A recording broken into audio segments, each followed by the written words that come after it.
Olá, seja bem-vindo ao nosso ADM Live, aquele encontro que temos aqui nas redes sociais do CRA-RJ às 10 horas da manhã.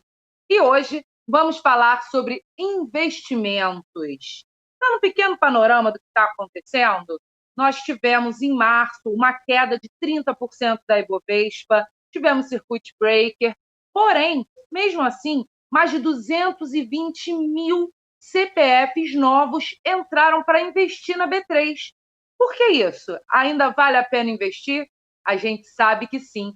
E por isso trouxemos aqui o tecnólogo Gilvan Bueno, que é membro da Comissão Especial de Finanças do CRA-RJ, para explicar para a gente o passo a passo para investir online. Tudo bem, Gilvan? Seja muito bem-vindo. Obrigado, Érica, pelo convite, um cumprimento aos nossos administradores e a toda a nossa audiência. Bom, o Gilvan literalmente já é da casa. Temos toda semana o programa Investidor em Ação, né, em que ele dá dicas, fala um pouquinho do que está acontecendo no mercado de investimentos. É aquela dica que eu te dou logo no começo para você entender mais sobre isso. Mas, Gilvan, independente do nosso Investidor em Ação, eu queria que você fizesse um panorama, falasse um pouquinho de como está o mundo do investimento nos dias de hoje, mesmo com tudo que a gente está passando, para as pessoas se situarem para a gente começar o nosso passo a passo. É excelente essa janela de oportunidade que você nos presenteia, Érica, pela sua pergunta, que a gente pode contextualizar e falar logo de início e desconstruir uma tese que as pessoas pensam que só pode investir quem tem muito poder aquisitivo. E aí, para afirmar essa frase, para contextualizar, a gente pode dizer o seguinte: ao longo dos últimos 12 meses aproximadamente, nós construímos o CRA, um programa chamado Investidor em Ação. E num desses episódios, Érica, teve um episódio lá falando da história do Plano Real. O Plano Real completou 25 anos, ou seja, o que é o Plano Real? É a estabilidade da moeda, é a oportunidade de você conseguir investir a longo prazo, ter um controle da inflação, ter um superávit primário. O que é isso? Você arrecadar mais e gastar menos e ter ali um câmbio flutuante, né? Ou seja, o Plano Real ele teve essas três diretrizes: câmbio flutuante, metas de inflação e superávit primário. Então você deve estar se perguntando, mas por que você está falando sobre isso? Porque quem teve a oportunidade de viver o período inflacionário no Brasil, ele sabe que ele não tinha ali como fazer, Érica, um planejamento de longo prazo. Porque a inflação no Brasil já chegou a algo em torno de 3.000%. Algumas pessoas, alguns administradores têm conhecimento do famoso overnight. Então você não tinha ali como investir. Porque todo o dinheiro que você recebia, Érica, ele tinha que ser gastado imediatamente. Então as pessoas tinham uma cultura de ir nos mercados e comprar à feira do mês. Com a estabilidade da moeda, foi possível, por exemplo, você construir a ideia de um financiamento de longo prazo, seja de um imóvel, seja de uma casa. O Brasil passa por esse problema de déficit habitacional. Então, se você olhar o investimento sem pensar nisso, você não acaba tendo ali um entendimento por que o Brasil, Érica, demorou tanto para se falar de investimentos. Ano passado, eu reitero, eu estive em Nova York, estive em Genebra conversando com alguns investidores, porque lá é muito tradicional isso. E o que lá tinha, Érica? Estabilidade. Você conseguia fazer um planejamento de longo prazo. E aí, aqui no Brasil, quando você construiu isso, em 2001, o governo começou a criar mecanismos para as pessoas investirem. E aí a ideia de investir online cresceu muito. E isso, Érica, flexibilizou a entrada de você aplicar com 100, 30 reais, 100 reais, 200 reais. E isso, na minha concepção, é o início de um grande movimento. E para finalizar o raciocínio, Érica, há 25 anos atrás, a taxa de juros, ou seja, o preço do dinheiro no Brasil, girava em alguns momentos, quando teve a crise nos países asiáticos, em 42%, Érica, ao ano. O que quer dizer isso? Se você tivesse um valor e investisse esse valor comprando títulos públicos do governo, você tinha um crescimento do seu patrimônio de 42% ao ano. E aí você fala, nossa, para que eu quero investir no mercado de ações? E as pessoas tinham uma ideia que o mercado de ações era algo para quem tinha muito poder econômico. Isso totalmente desconstruído atualmente. Então, hoje o Brasil tem uma taxa de juros, Érica, de 2,25%. Eu estou no mercado financeiro há mais de 10 anos. Se você me perguntar assim, Gilvan, você acha que um dia o Brasil vai ter a mesma taxa de juros de um país desenvolvido como os Estados Unidos e Europa? Fala assim, cara, Érica, é inconcebível, né, nos próximos 20 anos. A gente chegou nesse patamar. Então, hoje, com essa taxa de juros muito baixa, e aí você pode falar assim, Gilvan, por que a taxa de juros está tão baixa? Para estimular a economia, a gente tem muitos empregados, e trazer atividade econômica, ainda mais por causa da pandemia. E a poupança, Érica, que tem 800 bilhões de reais na poupança, ela está rendendo ao ano 1,57. Então, você olha o seguinte, você tem a taxa de juros, que são os títulos públicos, que a gente vai falar sobre isso, que é o Tesouro Direto, pagando 2,25. Você tem a poupança pagando 1,57. Nesse universo de retornos muito baixos, o investidor ele começa a olhar o seguinte, e aí, qual o mercado que eu vou ter que utilizar? Aí, nos nossos programas do Investidor em Ação, e até parabenizar você e toda a produção da live do CRA e toda a comissão, toda a presidência, todos que permitem esse momento, a gente está criando conteúdos de maneira recorrente para que vocês possam entender, se aprofundar cada vez mais e entender essa transformação. Então, Gilvan, a gente tem a estabilidade que veio com o Plano Real, sabemos que não é necessário ter muito dinheiro, como a nossa cultura, né, sempre disse. Então, qual seria o primeiro passo, aquele primeiro da caminhada para quem quer investir? Excelente. Érica, até pegando esse ponto que você colocou, você falou o seguinte, e as pessoas têm mais dificuldade para investir? Sim, acabei não concluindo essa linha. O que é a dificuldade para investir? A gente pensa que tem que ter muito poder econômico e a gente não tem os caminhos de acesso, né? Então, assim, e como você tem 25 anos de moeda, Érica, no passado o que acontecia? Você fala assim, não vou guardar dinheiro porque não tem necessidade, eu tenho que comprar aqui, tudo hoje, eu fazia a feira do mês. Então, hoje, com essa questão, em 2001, né, o governo criou uma coisa maravilhosa, Érica, que foi o Tesouro Direto. Tá? A primeira janela para você começar a investir no Brasil com pequenos valores foi o Tesouro Direto, e permitia às pessoas, Érica, investir com R$30, algo impensável até então. O que é o investir com R$30? Você comprava uma fração de um título público do governo. Tá? Uhum. Bem, e aí, Érica, 2007, 2008 é um ano muito importante para essa construção do investir online. Nós tivemos nesse ano a crise nos Estados Unidos, as bolsas despencaram, a gente presenciou ali quebra de grandes bancos internacionais, e aí o mundo começou a falar o seguinte, cara, a gente precisa ensinar a população a investir, a gente precisa democratizar o acesso. E aí, Érica, a gente fez uma pequena transformação. O que foi essa transformação? O brasileiro, principalmente, conhecia os bancos para investir, e aqui surgiu muito as corretoras online, independentes, que forçavam ali você investir melhor, te davam um acesso e construíam, Érica, uma coisa incrível, contas gratuitas para investimento. Isso, na minha visão, Érica, foi a grande sacada, porque você, para abrir uma conta no banco, você pagava tarifas, você pagava TED. Esse ano vai ser um ano também espetacular para essa questão de reduzir tarifas com a ideia do Pix, né, que é um meio de pagamento pelo QR Code, a desconstrução da TED, da transferência bancária, a gente fala num outro episódio, mas a primeira ideia para quem quer começar a investir é encontrar uma corretora ou um instrumento que tenha menos custos, né? Ou seja, a abertura de conta, Érica, é gratuita, tá? A abertura de conta é gratuita, você não paga nada.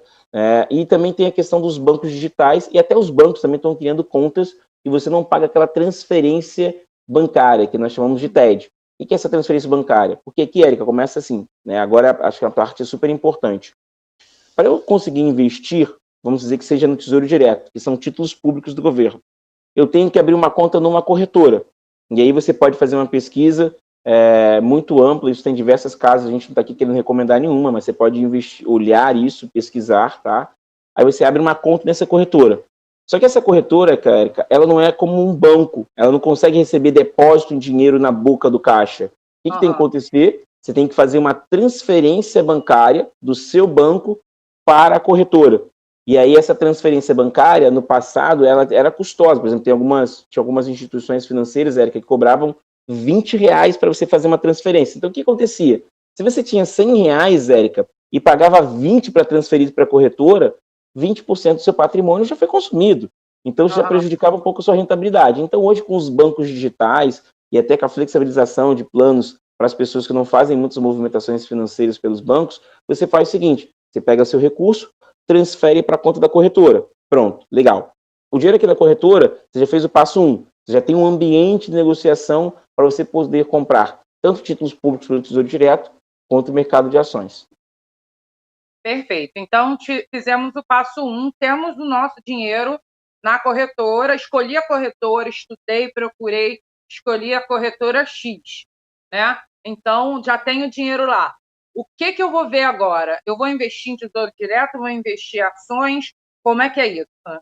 Cara, mais uma questão muito bacana. Eu sou oriundo do mercado onde nós tínhamos só a Andima e a Ambid, que são duas instituições do mercado financeiro, e elas se fundiram. Importante contextualizar isso, tá, Érica? Essa fusão foi ótima para o mercado, que você criou o selo Ambima. O que é o selo Ambima? É um selo ético das empresas que têm processos internos rigorosos, que têm o famoso compliance, o acompanhamento disso tudo.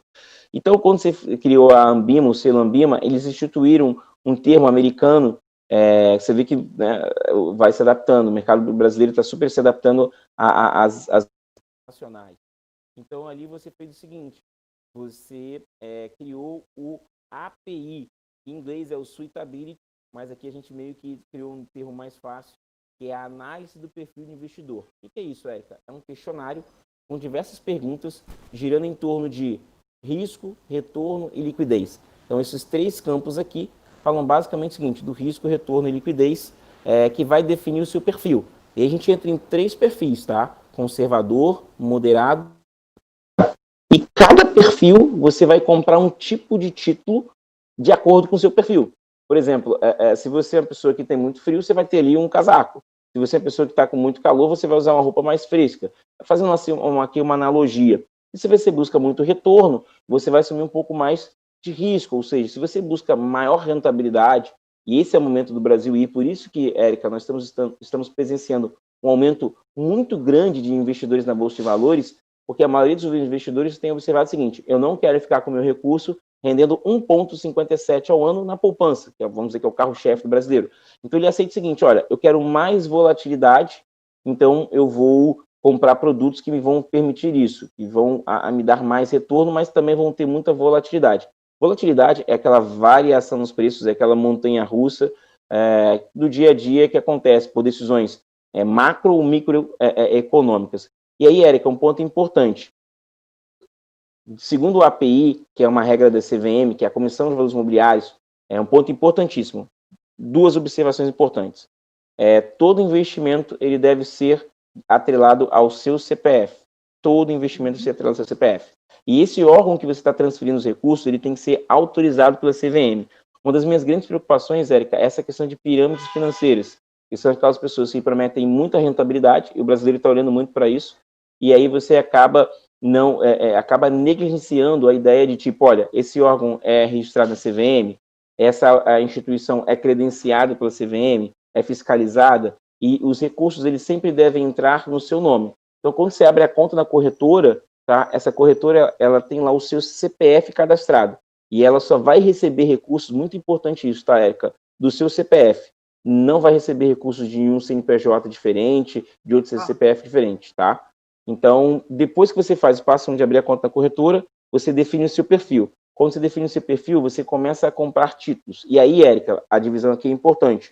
Renda fixa é muito para um perfil conservador, na linha dos tempos, e renda variável, que é o mercado de ações, você vai ser mais para um perfil arrojado. E é o que a gente fala muito, para finalizar aqui, é a diversificação. É você tentar combinar renda fixa e renda variável, balanceando a sua carteira de acordo com o seu perfil. Então, é preciso ter o cuidado, né, de saber que a instituição que você está transferindo o seu dinheiro tem o registro, né, abalizada pela CVM. Então, são os 2 pontos que a gente tem que ter cuidado ao investir, certo?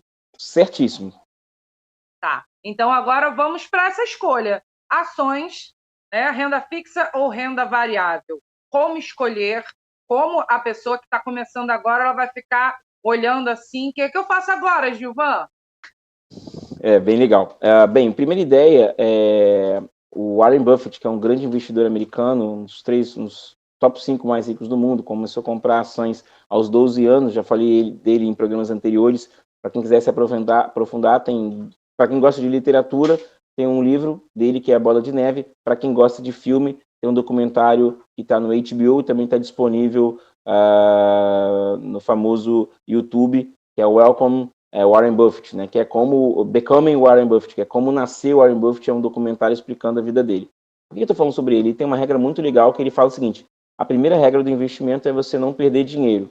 A segunda regra é você não esquecer a primeira. É muito legal. E a ideia é o seguinte: agora na pandemia, a gente verificou a necessidade de uma coisa chamada reserva de emergência. Cara, que por muito tempo nós ouvíamos e falamos assim: ok, tô nem aí, vou gastar tudo e fique assim. Bem, a pandemia mostrou a necessidade de você ter uma reserva de emergência. O que é isso? Era a ideia de você ter a sua despesa fixa num horizonte de 1, 2, 3, 6, 9, 12 meses. Então, você tinha ali o seu patrimônio para suprir numa ausência. Então, nesse episódio da pandemia, ficou muito visível a necessidade da reserva de emergência. Bem, o que acontece aqui na reserva de emergência?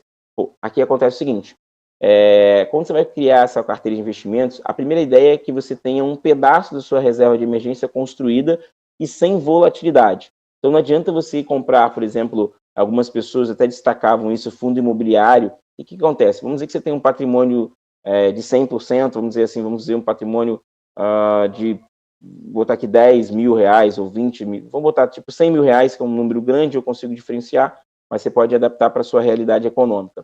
Então, se você pegasse todo o seu patrimônio de 100 mil reais e colocasse em fundos imobiliários, Érica, são fundos destinados a comprar imóveis e todo o aluguel gerado por esses imóveis volta para o investidor. Tá? Isso foi uma modalidade extremamente apresentada ao investidor. Muitas pessoas, Érica, destacavam que o fundo imobiliário ele não tinha risco. Bem, na pandemia as pessoas entenderam sim que tem risco no fundo imobiliário e que você não poderia ter 100% do seu patrimônio alocado no fundo imobiliário. Então as pessoas ficavam, nesse mundo de mídias digitais, as pessoas falam, não, coloca todo o seu patrimônio em fundos imobiliários. Cara, não dá para fazer isso, e isso mostrou na pandemia. Então, na reserva de emergência, Érica, você tem que olhar uma coisa sem volatilidade e sem imposto também. Então, muitas pessoas até me criticam por isso, mas eu quero enfatizar. Num cenário, Érica, de 6 meses, a poupança, ela tem esse acesso imediato e ela tem a ausência de imposto no lucro, tá? Então, ter um pedaço da sua reserva de emergência num cenário de curtíssimo prazo, para a sua reserva, para aquela questão de necessidade, na poupança é interessante. Então, Érica, começa aqui uma distribuição, mas esse valor na poupança, ele não é para você pensar em acumulação, em rentabilidade. Mais uma vez, ele é pensando na acessibilidade. Por quê, Érica? Quando as pessoas compram títulos públicos, os títulos públicos têm imposto lucro. Isso as pessoas acabam não entendendo. Eu quero destacar isso aqui. Por exemplo, você compra um título público rendendo 2,25, tá? Ao ano. Érica, nos primeiros 6 meses dessa rentabilidade, a tributação vai ser de 22,5% no lucro. Ou seja, você vai ganhar em média, vamos dizer que seja aí 0,20 ao mês, tá?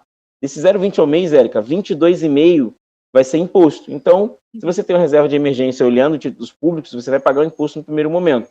Então, é interessante, se você está começando a construir agora, a famosa velha poupança, ela não tem um problema. Ela tem uma coisa boa, que é a ausência de imposto no lucro, e ela tem acessibilidade e não tem a volatilidade.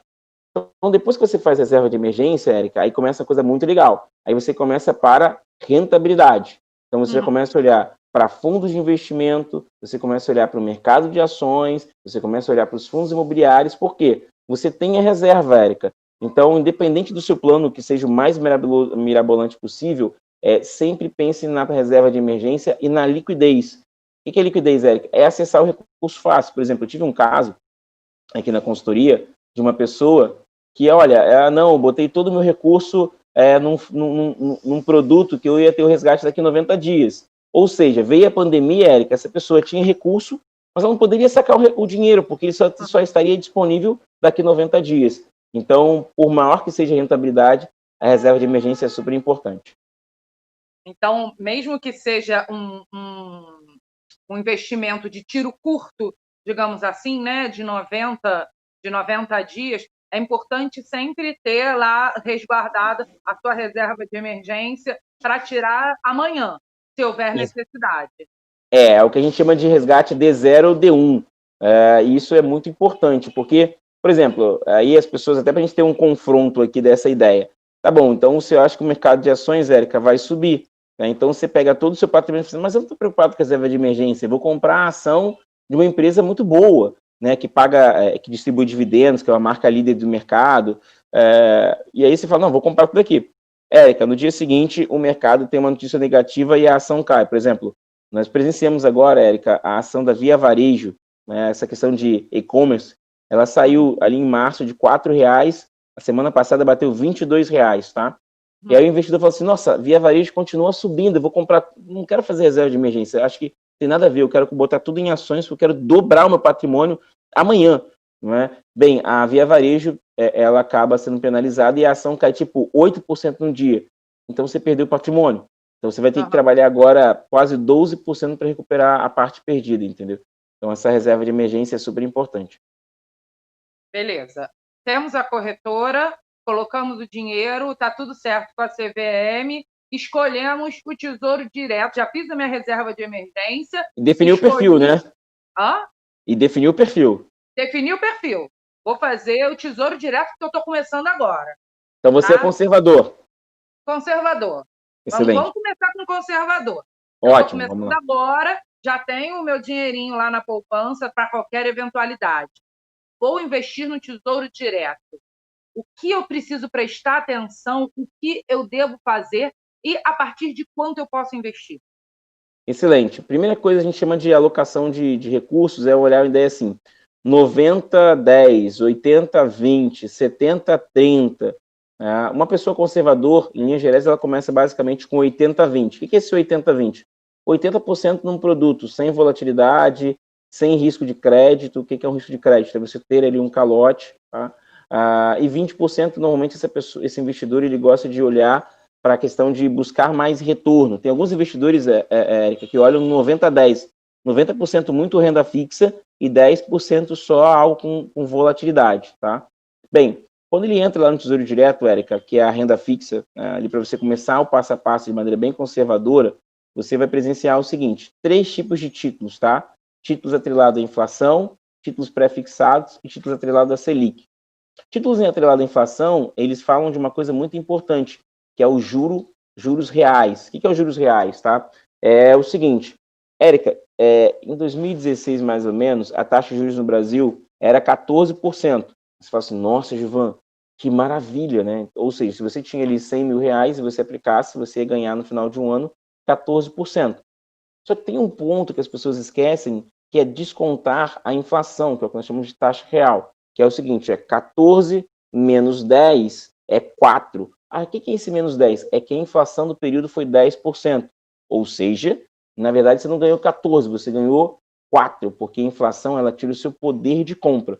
Então, uma das estratégias que nós gostamos de utilizar é essa ideia de taxa real. É onde você já compra o investimento e esse investimento já te dá um retorno, já te dá a variação da inflação. Ou seja, você sempre vai estar ganhando a taxa real. Então, o Tesouro IPCA, o que as pessoas olham muito é quanto ele está pagando acima do IPCA, por exemplo, deve ter aí um título assim, ó, o IPCA será 4% mais IPCA, ou seja, na verdade você está ganhando 4%. E o IPCA é o indicador, é o benchmark do índice de preço ao consumidor amplo, ou seja, a inflação do varejo.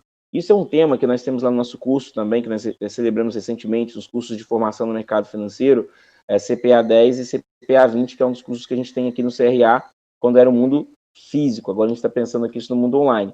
Mas aí, a primeira ideia, Érica, é você entender o seguinte, 3 tipos de títulos. O primeiro título é o Tesouro IPCA. Quando eu olho para o Tesouro IPCA, Érica, eu não estou olhando o retorno.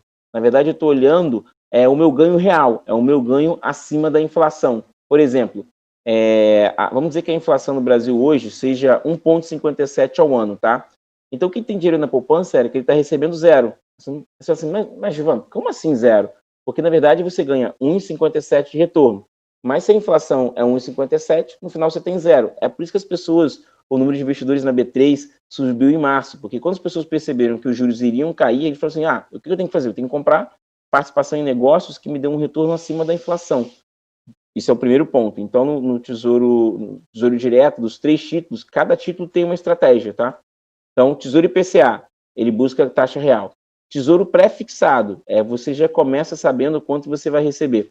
Uma analogia que eu gosto de usar, Erika, é o seguinte, você quer trabalhar, Erika, vou te fazer a pergunta, por comissão ou salário fixo? Depende.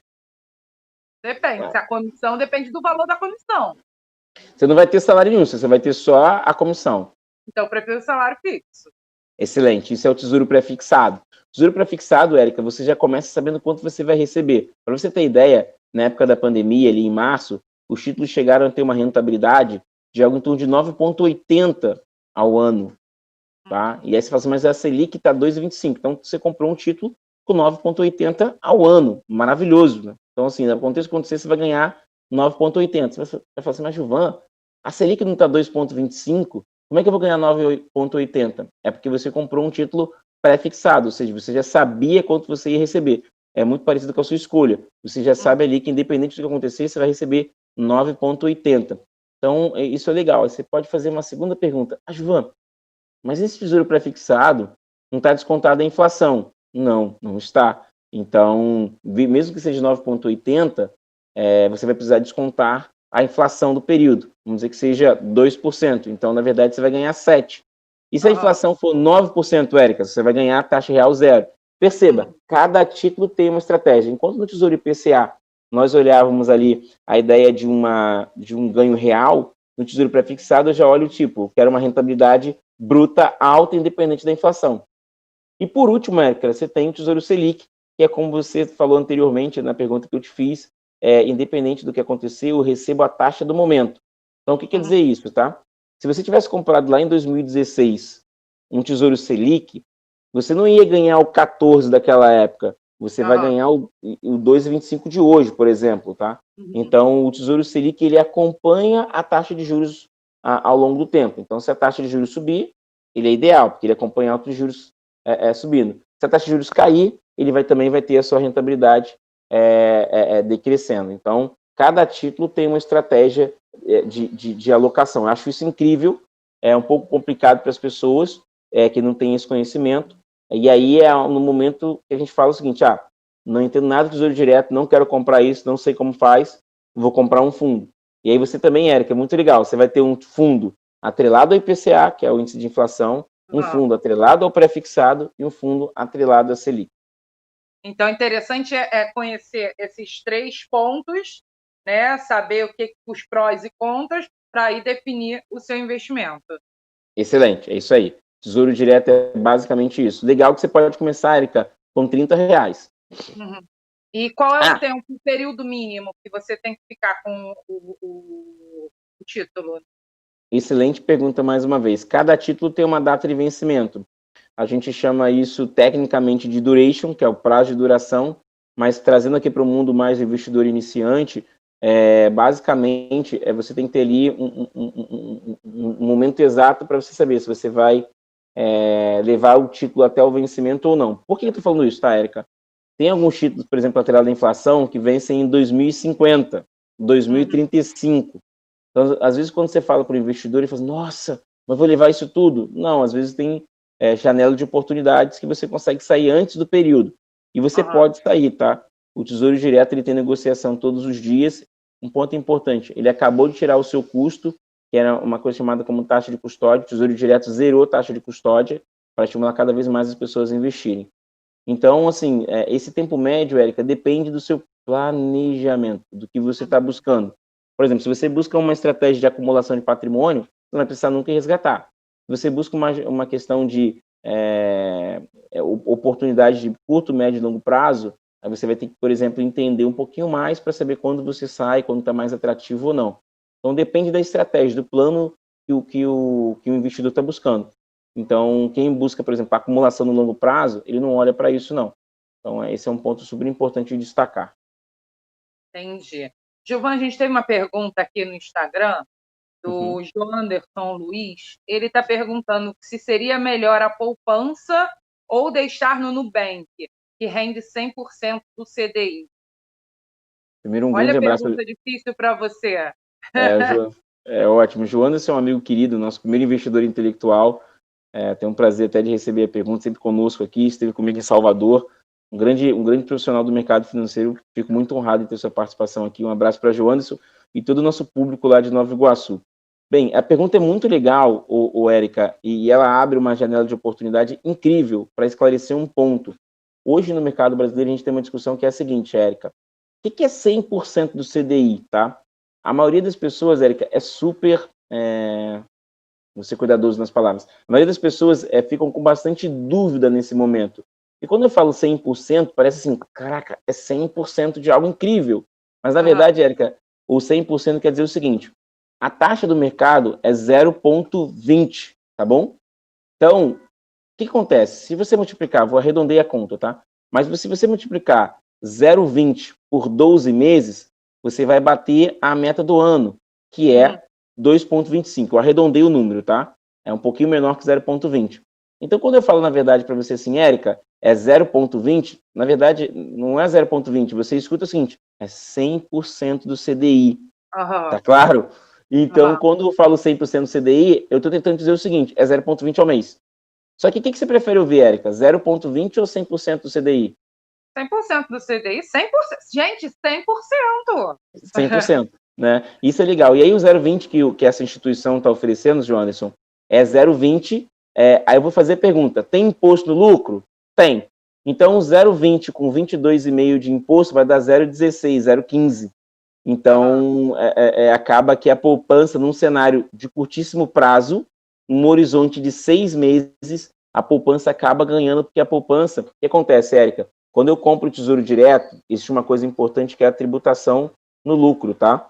Então, essa tributação no lucro, ela penaliza o seu investimento a cada 6 meses, numa tributação que começa em 22,5, depois vai para 20, depois vai para 17 e vai para 15. Ou seja, no final de 2 anos, Érica, o investidor ele vai ter a menor alíquota de tributação no seu investimento, que é 15%. Então, a poupança, num cenário de 6 meses, ela tem tributação zero. E aí, quando você compara o investimento que você fala assim, 100% CDI, 0,20, parece incrível, 100%, mas é 0,20, sem imposto no lucro. Se você botar imposto no lucro, ele vai para 0,15, 0,16. Então, isso é um cuidado que os investidores precisam ter ao investir. Então, na verdade, num cenário de 6 meses, a poupança pode superar esse valor porque ela não tem imposto no lucro. Obrigado pela pergunta, João Anderson. Perfeito. E, Gilvan, para a gente fechar o nosso papo, eu queria saber, assim, qual é a dica, qual é o pulo do gato que você daria para o investidor hoje? Qual é aquele pontinho nevrálgico que você daria para quem quer começar a investir? Cara, eu adoro essa pergunta porque eu sou fã do Warren Buffett, que eu falei aqui anteriormente. Uma pessoa na plateia, ele estava fazendo uma palestra, uma pessoa na plateia falou para ele o seguinte, como é que você aprende? Como é que você vai fazer isso tudo? Aí ele pegou um calhamaço de folha e falou assim, isso aqui é os juros compostos do conhecimento. Juros compostos, para quem entende de matemática financeira, é juros sobre juros, né? É a sua rentabilidade sobre rentabilidade. Administradores em gerais, ajudem a quem não conhece, ou veja nossos cursos, ou conheça a faculdade corporativa do CRA, que tem material incrível, e para quem é associado do CRA, quero destacar aqui, tem acesso gratuito a todo o conteúdo, eu acho que a gente até flexibilizou na quarentena. Isso, então, exatamente, até 31 de agosto. 31 de agosto, então tem muito conteúdo gratuito lá, e aí você pode ter um pouquinho mais sobre matemática financeira. Mas, em linhas gerais, juros compostos é juros sobre juros. Então, acho que, assim, para responder, a dica nevrálgica dedique um tempo a você ter conhecimento, a você ler boas literaturas. A gente tem a nossa biblioteca aqui também, porque hoje eu acho que a grande diferença é o conhecimento, porque ele vai acabar, Érica, te protegendo de você tomar decisões erradas ou escolher péssimos profissionais ou escolher péssimos produtos. Então, a dica número 1 é dedique um pouco ao conhecimento. Cara, e eu vou te falar, Érica, esses são os períodos mais ricos, porque você tem muito conteúdo bom de maneira gratuita pela pandemia. Então, assim, a dica número 1 é, você quer entender sobre Tesouro Direto? Lá no site do Tesouro Direto tem uma plataforma incrível que vai te ajudar nesse sentido. Você quer entender sobre ações? Tem curso de mercado de ações. E até tem o nosso conteúdo também aí no CRA. Perfeito, Gilvan. Então, estude, capacite-se, entenda e assista o Investidor em Ação, né? Excelente, adorei, muito bom. Perfeito, Gilvan. Muito obrigada pela sua participação aqui no ADM Live. É sempre um prazer falar com você. Eu queria especialmente agradecer ao Felipe, agradecer a você, Érica, agradecer a Kátia, agradecer a Comissão de Finanças, ao Carlos, agradecer ao nosso presidente, ao Wagner Siqueira também, que sempre, o Rafael Monteiro, que sempre me presentearam com esse espaço, e eu sou extremamente grato. E eu acho que esse programa, como eu falei lá no LinkedIn, ele é um presente à sociedade e à nossa busca de ajudar todos na pandemia. Com certeza. Muito obrigada pela sua participação. Bom, e você que esteve aqui com a gente, já sabe, amanhã, 10 horas da manhã, um novo ADM Live para você. Vamos falar sobre liderança online. Então, sempre conteúdos bons, sempre conteúdos interessantes para você. Até lá, fique bem. Tchau, tchau. Tchau, tchau.